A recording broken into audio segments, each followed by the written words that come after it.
What up, our dear listeners and viewers for the Revisiting Podcast. As you have known, my name is Mutiu Adepoju and I'm the host for the Revisiting Podcast. Today on the show, we'll bring to you an exclusive interview, one of its kind, with a former Nigerian international. Actually, isn't this a deviation from what we are known for?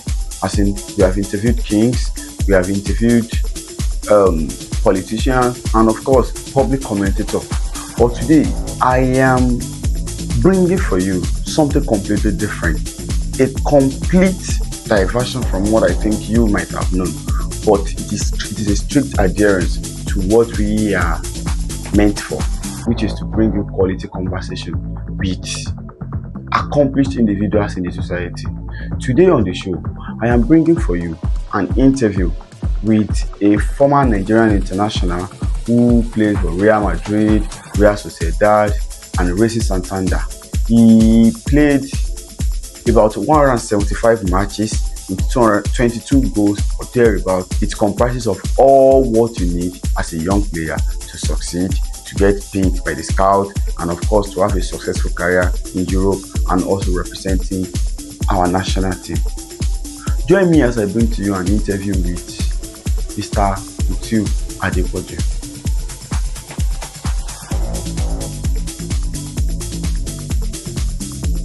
So the first question is, yourself and your teammates, you played in 3 consecutive World Cups, but it is the second time in a row that the Super Eagles have failed to qualify for the World Cup. What do you think is responsible for this? And how do you think we can find a solution to it as a country? Well, I think, it is something that, is to everybody, it's, very sad and unbelievable because, talking about talent, we have talent and we have players playing all over Europe and they are all playing week in, week out for their clubs. So not qualifying is very, very sad and then it's not good for Nigeria. And I think, the reason why we didn't qualify for this was that, we didn't start immediately. We didn't read, the ground running. Immediately the start and probably there was, on the underrating of the opponents and all that. So I think, some matches that we were supposed to win and then we drew or lost. I think that gave it. Although towards the end they came back and they started winning and all that, but it was too late. And it's just unfortunate. Some people are of the view that your generation, the Super Eagles of your generation, was comprised of players who were born and raised in Nigeria, who understand the terrain, the emotion, and the feelings of an average Nigerian to be at the World Cup. But the new set of players, the players at the Super Eagles now, majority of them are actually foreign trained. So some people believe that that's one of the albatrosses that causes Super Eagles to fail to qualify for the World Cup. Well, definitely everybody is going to say and give, reasons and all that. And probably the reason might not be what, we are talking about. Yes, during our period, time, most of them also were born in Nigeria and then we played in Nigeria, did everything in Nigeria before going professional. And nowadays that we have most of the players coming from abroad, born abroad and all that. Where it's not supposed to be the excuse or an excuse. I just believe that when there is determination, when there is hard work, when there is everything, wherever you are born does not matter. What matters is that you are a Nigerian and then you want to play for Nigeria, you want to do everything for Nigeria. And I think that is enough. So all those reasons, I don't see it that it's a valid reason. Probably for some it might be the cause of it, but to me, I believe, every Nigerian has, the right to represent Nigeria if, he has that, zeal and enthusiasm to represent Nigeria. For someone like you who was born and discovered in Nigeria before you went to the Europe, do you not think that this parity is negative for the country because we do not have the sport infrastructure, I mean good sports infrastructure in the local level to breed crops of player, a new generation of player that could perhaps surpass what you achieved in your generation? Those are things, that we have been talking about and all that. We are not supposed to be having infrastructure drought. All over the world, things are improving, and we can see that, people are improving every day, infrastructures, coming up every day and all that. But, I think, we are lacking in infrastructure in Nigeria. For example, in normal circumstances, each local government in each state should have, their own sporting facilities, where the children could go and, train or play and do all those things. But we are lacking all those things here in Nigeria, and the big ones, and that we have to, we are not taking care of them. So infrastructure is very, very important, and we can learn from what Morocco is doing, and see the transformation that they have had, and see how they have been performing in the continent, and even in the world. Both their junior team, their sport development youth development is top notch, and they are getting the result now of the infrastructure and everything that they have put into it. So I believe if we had been doing that, we should be able to. Courtesy of the founder of this academy, I was chance to have a brief interaction with Amaju Pinnick, the former NFF president, in 2021, where he said something about their plan to create a new crop of player in Nigeria, in which they will be trained by them, they will be picked by them from the grassroots, when they are young, so that they will be promoting them into the under 17, subsequently under 20, under 23, and then Super Eagles. I have not seen anything to that effect so far, but the question is not for you. But what do you say about such an idea, and how do you think both private and public sectors can come in to ameliorate that? Well, I think, firstly, about the private and the public sector, there can be understanding, there can be a joint venture and all that. And talking about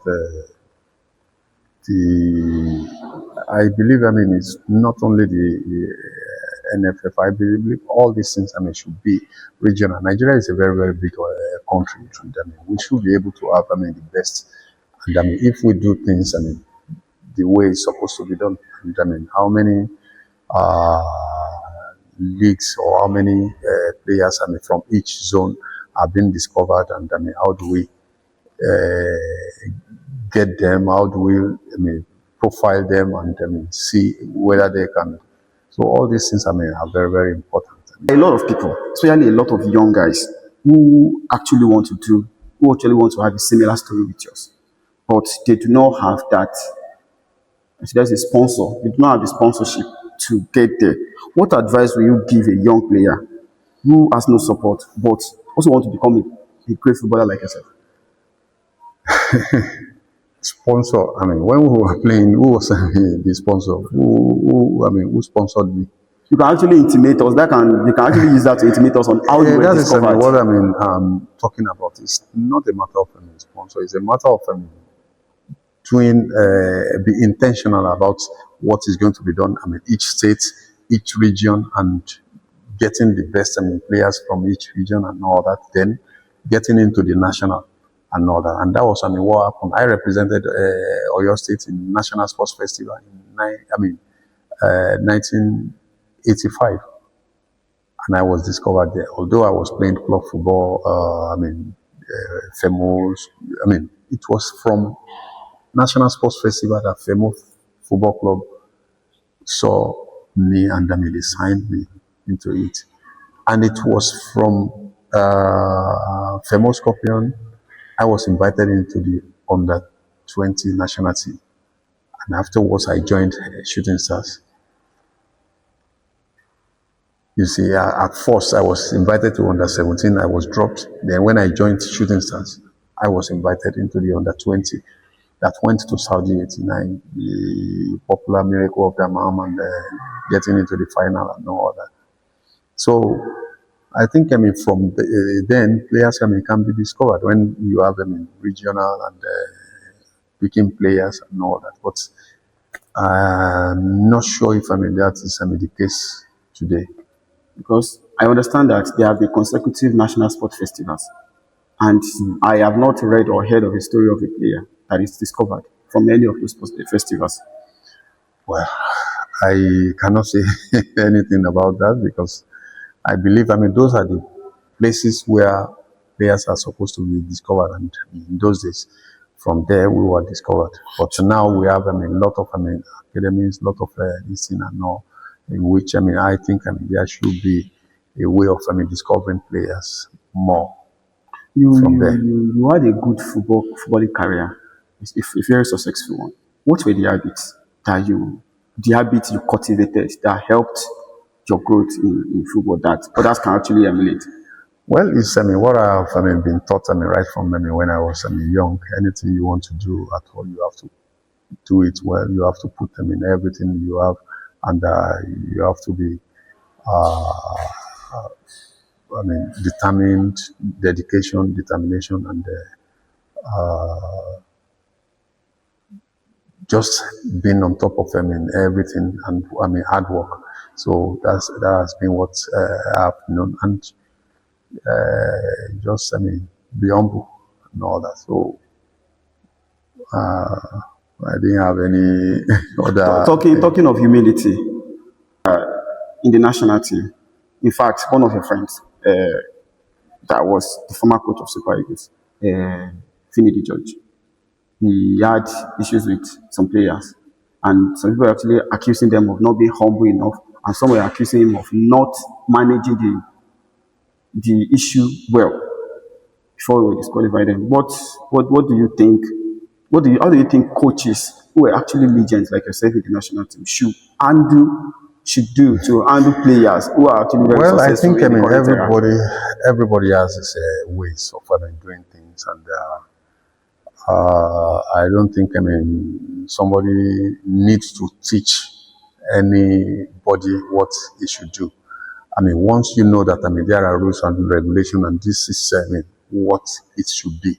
In camp, there are rules and regulations, and I mean, if everybody is following, I mean, and I mean, everybody know what is right or what they are supposed to do and all that, I mean, there won't be any problem. And the coaches know what, I mean, they are supposed to do, and the players know. There are mutual respect in the camp, both with the players and I mean, the coaches, and I mean, in turn, the coach, I mean, is going to respect, I mean, the players too and all that. So if everybody follow his roles, and I mean, they do their roles, I mean, very well, and nobody is thinking that, I mean, they are above or ahead of, I mean, any other person, I think, I mean, there shouldn't be any problem. You understand? So I don't want to get into that deeply because, I mean, I personally, I respect people. When I was, I mean, in the national team, I don't have any issue. I never had any issue with, I mean, any of, I mean, the coaches. And the coaches are the ones that, I mean, are responsible for the team, and I mean, they have to have, I mean, that respect. And in return, I mean, the coaches respect you too, even though, I mean, you are not, I mean, mates and all that. So it is, I mean, behavior and attitude of, I mean, each player that will make the coaches, I mean, respect, and I mean, and respect is reciprocal. So if everybody, whether you're a player or whatever, everybody knows its roles and everybody is performing it, I mean, the way it's supposed to be, I mean, there won't be any issue or any problem. You are the La Liga ambassador in Nigeria. I was, You I were the was, La Liga ambassador in Nigeria. I was until So last year. until last, I would have loved to ask what were your responsibilities, because I try to understand how that position works and what you were doing in that. Well, at first I was, the country manager and ambassador, but later they brought, people to take that position, and I was just the ambassador representing them in whatever La Liga is doing in Nigeria and in Ghana, and trying to make the image of La Liga here in Africa, and representing and doing, what is necessary. Going to meetings and programs that involve La Liga and all that. So those are the things. So it didn't require you maybe scouting players for some La Liga clubs? No, but when we were doing the under 15 tournament and all that, it's my responsibility aside being the face of La Liga and picking up players and organizing and all that. So those are the things that we were doing. You played in Spain, but I understand you're actually a player in Real Madrid, but I understand you didn't have enough playing time. How did that affect your career progression? Well, it shouldn't. I got to Real Madrid after under 20 World Cup in Saudi Arabia, and that was in 1989. And every player will aspire to play in Real Madrid. You understand? And Yes, I got there. I started playing in the second division. But during that period, I played 3 years there. That period, only 3 foreigners could play in a team. To be in a team, that was the rules. Then, and that was the reason I was, because they already had enough. Foreign players that were on in the team, and Real Racing Santander came for me because my progression must not stop and all that. So I signed for Racing Santander, where I spent 4 years. Before my first year there, we promoted them in the team from second division to first division. I was the highest goal scorer. So it was a successful endeavor, and afterwards I joined Real Sociedad, and I spent another 4 years there. So we understand we all have the good days of our lives and the ugly days of our lives. As a professional footballer, what were the 2 days that you think were your best moment in football, and the days you had your worst moment in football?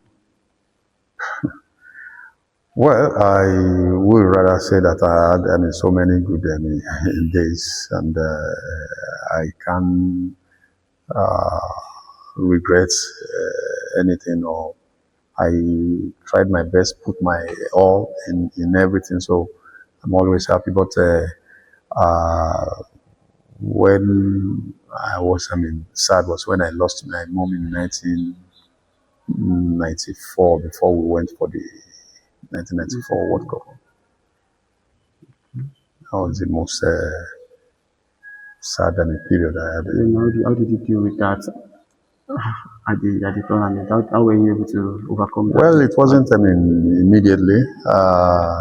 We already qualified, and she died in January, and then we went for the World Cup. So I just had to move on, but without allowing it to affect anything or any. So, a lot of former players of the Super Eagles, after retirement, they usually complain about living in penury. Even if they do not, people sometimes see them driving, maybe becoming drivers, or seeking help, public donation for their medical and all that stuff. What do you have to say to that about how players should manage their resources during their time, and also I will also talk about what do you think government should do about that. But let's start with financial management for players during their playing years. Well, I think everybody is responsible for anything that he does. It's the responsibility of everybody, and depending on the time to what looking at the period that we played, it wasn't as much as what they are talking about or earning now. But nevertheless, yes, we still had the opportunity of earning and all that. So it's only need the individual that will know how to manage his resources and all that. And football, most especially in Nigeria, is not pensionable, and we have been saying it for so many years. When a footballer, ends his career, and there's no pension, there's nothing another except the ones that invest in some things, and some investment that even work well during that time. So it will be very difficult for me to say about other people, and it is individual that and that is what we try to advise the players now, what we or some of us have gone through, not to happen to the players that we are having now. When you see or read the news of some of your ex-teammates requesting financial help, how do you feel? Well, it's sad. It's sad. Nobody knows whatever would have happened. Probably even that person didn't have enough career to be able to save or do anything, or whatever might have happened to that person. So the only thing we can do is just to support and help that person. But it's a sad situation in which nobody pray for. You were talking about football being pensionable. I don't understand. Like, after what are you saying about that? What I'm trying to say is that in Nigeria, all over, other places and all that, as long as you are working, you have a pension. But football has not done that. We have not done that. With football in Nigeria, and that's for example, other people and government workers have a pension when they retire and all that. But in Nigeria, there has not been any laws or anything that make that happen. So that's what I mean. Can you not lobby for that to be proposed in the international parliament, or for the sports Lobby? commission? Yes. It's not supposed to be something that one is going to lobby for. It's supposed to be part of the national thing that anybody that is working, that's supposed to. Though the pension is going to be from the remuneration that each, Yes, but if that law is not on ground, so how will I lobby for it? Yes, I'm saying that you should lobby for the establishment of that law. We have been talking about it for so long in interviews and all that. So where will I go to go and lobby? You are a national hero, Yeah. and I met you in Lilioboye at Lanreleke Sports Academy, Yeah. coaching here, consulting. So, what do you think is the future of Nigerian sports with Lanreleke in picture? Lanreleke Sports Academy. Well, I think this is one of the best things that can happen to a community and to Nigeria too, because how many since 5 years ago, I think, which this 4 years ago, which the school was established, and basically on sports, and how many students have gained from this, a lot, and how many students will, when they finish, will be professional in one way or the other, and they may have an opportunity. This is an opportunity that the school is creating, and we just have to say a big thank you for to Engineer Lanreleke for this initiative, and I think it's one of the best things that can happen to our young youth. So with Lanreleke in picture, you think that that gap can actually be bridged, the gap of lack of creation of promotion of professional players from the grassroots in the country? I think we are doing our bits. Lanreleke is trying to do everything possible, and you know how many do not have or cannot pay for school fees of their children. It is free here. And it's free here. So how many families have? Because at least I think every session, every year, we will have more than 150 students in this, or if not more, 200, and that are going to school free. So it's a great things, a whole lot of things. Keeping students that are talented and that are intelligent, keeping them in school, keeping them out of for those that cannot afford to pay, send their children to school. So you will know how many people are benefiting from this, and I think it's one of the greatest things that a human can do for humanity. While I understand the charity aspect, the humanitarian aspect of this project, it is also a business. What are some successes that you have recorded so far since the establishment of this place? The successes? Yes. Well, I cannot, just be talking now that, this is the successes. There are, maybe some players that have participated in national competition. We are just starting. When we recruited players here, and they are just barely 11, and some of them that are in SS3 now, maybe they are 14, 15, and we had some that have gone 16 and all that. So it's still early, and there are successes. One of the players is in the under 15 national team, so they are not yet to be a professional. And what we are doing now is one of the things that we brought agents here to come and see our players. And aside that, Engineer formed a club in which those players that are going out can be in a club, and the agents can come and scout and all that.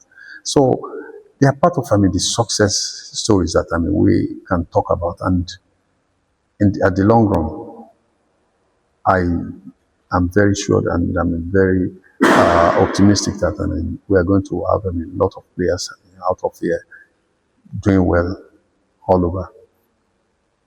There is no success story without challenges. What are some challenges you have been facing? Sorry? I said there is no success without challenges. Without challenges. Yeah, so what are some challenges that you... Challenges, I won't say there is any challenge, because everything that is needed is provided.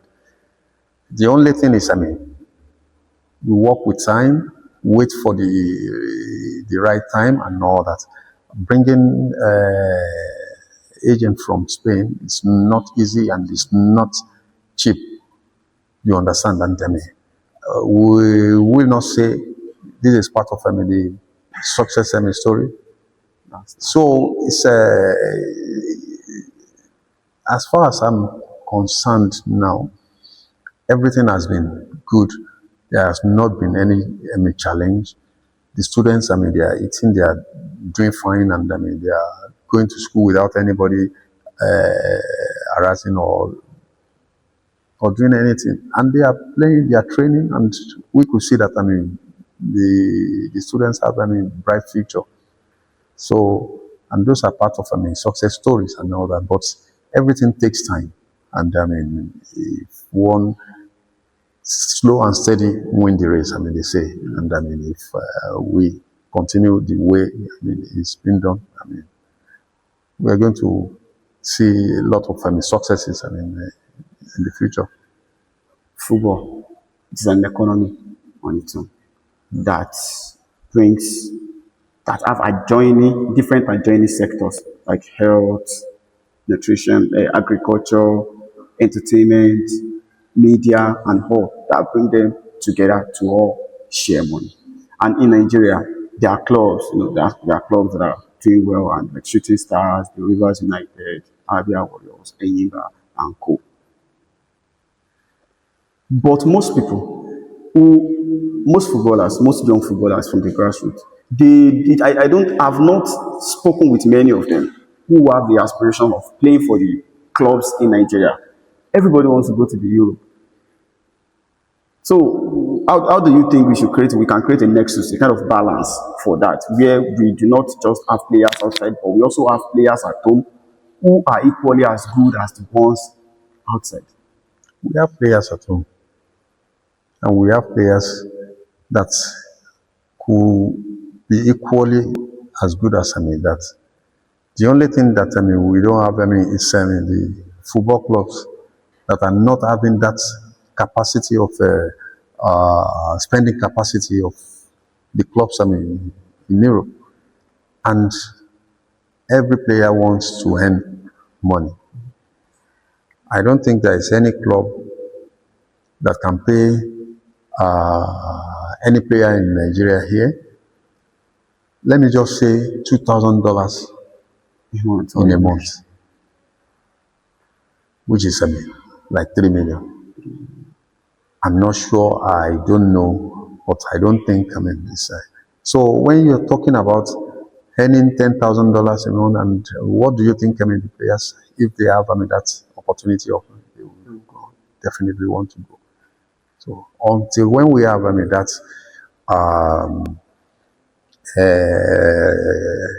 the league and clubs that have the financial capacity of playing the players what we can be, that they can live on, then we will not be seeing players rushing to go to Europe or to go to North Africa or to anywhere because of money. So that's the difference, and that's what I think is happening.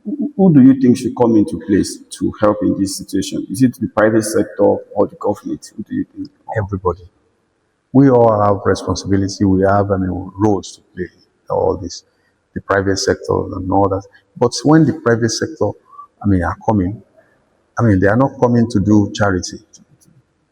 They are coming to, if they sponsor or do this and all that, it's so sell their product or win something and continue. So everything works together, not they coming to do charity. And government is involved too. What do they call it? The laws, rules, and everything. And I think this where the government comes in, and a whole lot of things to be done together. I want us to talk before we go. I would like us to talk again about the infusion of foreign trained players in Nigeria. Do you not think that there should be a kind of standby law or order that states a certain number of players that can be trained abroad and brought to play for the Super Eagles? I don't think there should be any certain, as long as you are a Nigerian, you are entitled to, irrespective of where you are born and all that. The only thing is, for everybody, both there or living here, to raise, their standard, and try as much as possible. I'm very sure, the coaches in the national team, the NFF, will always want, the best. So if we have the best here, The reason I'm asking this is because of different allegations of corruption that they are levied against the institution, the establishment, that players whose parents are not wealthy or are not powerful are actually toned down, and some players are actually brought from abroad to come and represent it. There's the former coach, former Super Falcon coach, was saying something about 2 days ago that some people wanted to impose a player on him, of which he rejected, and he was denied his assistance as his assistant at the World Cup. So, what do you think? well, I don't know. It's what people are saying or what I heard. I'm never inside, and I don't know what, if that's happened, and I cannot confirm it. But I just believe that everything should be done, and done well, and with integrity. And that's all I can say. I don't know what they do and what they do not, or whatever. But I just believe that we have to be honest with ourselves, and whoever is in a position should do the right thing, and be honest, not doing anything hanky-panky.